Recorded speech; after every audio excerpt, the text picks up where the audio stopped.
বাংলাদেশে এসেছেন ফিলিস্তিনের মসজিদুল আকসার খতিব শাইখ আলী ওমর ইয়াকুব আব্বাসি। একটি ইসলামী মহাসম্মেলনে অতিথি করা হয় তাকে। মসজিদুল আকসার খতিবের আগমনে এলাকায় শোরগোল পড়ে যায়। হাজার হাজার মানুষ উপস্থিত হন মহাসম্মেলনে। শাইখ আলী ওমর ইয়াকুব আব্বাসির কথা শুনতে এবং তাকে এক নজর দেখতে আসেন মানুষজন।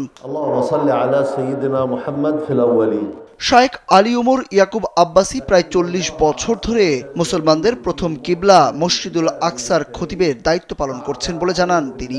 রাসূলুল্লাহ সাল্লাল্লাহু আলাইহি সাল্লামের সর্বকনিষ্ঠ চাচা হযরত আব্দুল্লাহ ইবনে আব্বাসের বংশধর বলেও জানান আব্বাসি। ইডেন বে কক্সবাজার সমুদ্র সৈকতের উপর নিজেদের একটি ঠিকানা। মাত্র ৫ লাখ টাকায় আপনিও হয়ে যেতে পারেন এই হোটেলের মালিক।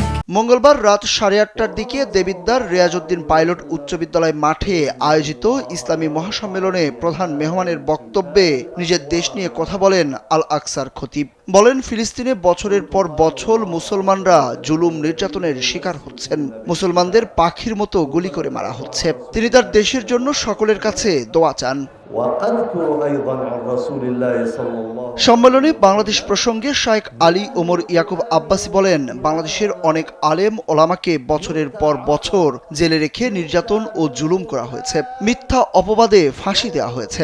আল্লাহ তাআলা সেই জুলুম নির্যাতন থেকে বাংলাদেশকে মুক্ত করেছেন। তিনি বাংলাদেশের উপর আল্লাহ তাআলার শান্তি বর্ষণের জন্য দোয়া করেন।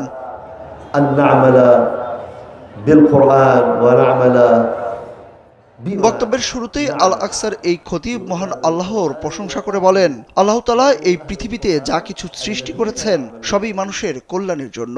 আমি সাক্ষ্য দিচ্ছি, আল্লাহ ছাড়া কোনো ইলাহা নেই, পালনকর্তা নেই। এর আগে ১৭৫ জন হাফেজকে পাগড়ি প্রদান ও ৪ জন আন্তর্জাতিক কারীকে কেস্ট, পাগড়ি ও সম্মাননা দেওয়া হয়। সুরুজ আহমেদ, কালবেলা।